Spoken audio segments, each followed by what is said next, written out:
Hey, I'm Jeremy Finch, but you can call me Jim. I'm going to tell you about a time in my life when I changed. It all started with Dill a couple summers ago, and then it escalated into a scene I'm not too proud of. So without further ado, I present my life.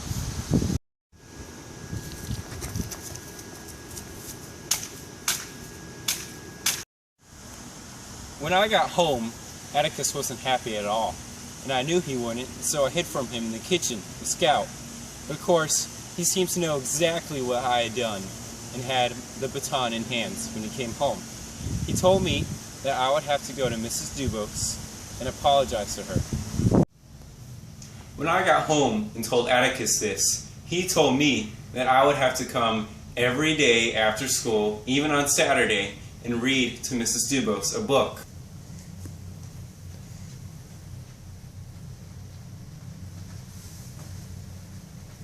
Oh, you brought your dirty little scrappy sister with you.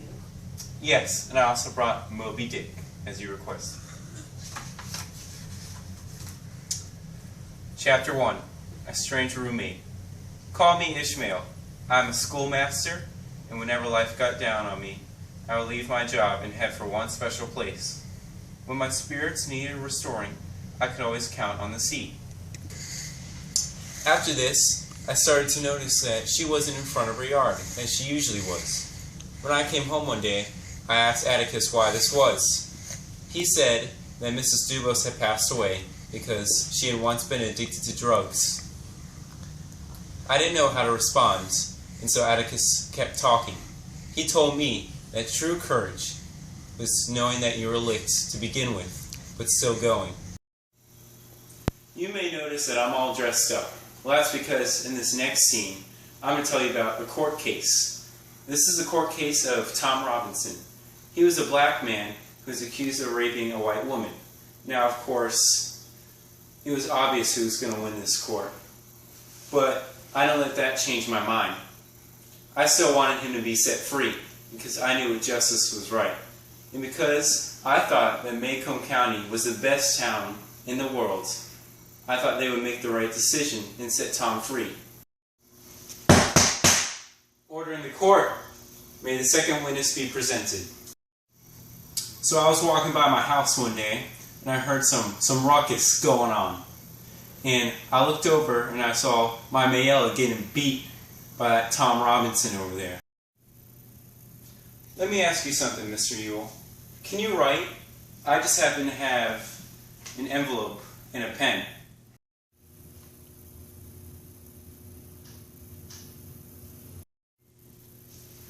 So, Mr. Ewell, I see that you're left-handed. And as we all know, Mayella had her bruises on the right side of her face. Macomb did not have the fun, nice folks I'd always thought of. You see, every single one of those juries said Tom was guilty. He was an innocent. He was to be gone and sit in the electric chair and killed for not even committing any crime. I remember going home that night and crying, saying, "It's not right." I thought Macomb was a perfect place, but now I see that it's not so true. This final part of my story begins in Halloween. At Macomb, we usually don't do anything for Halloween. But a couple years back, we decided to have a pageant. Scout was in this pageant. She was a ham. It was supposed to be about all the different agricultural benefits of Macomb County. And Scout really wanted to be a part of this, but Atticus couldn't take her. So me, being a great older brother, decided to go with her.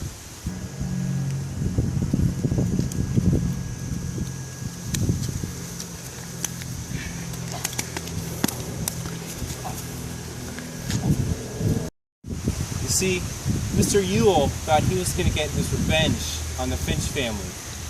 But Boo Radley, the monster, unexpectedly saved me and Scout from peril. Society thinks that Boo Radley is a monster, a recluse, a horrible person. But in the end, he isn't really that bad. Today, I don't judge people because of what society thinks of them.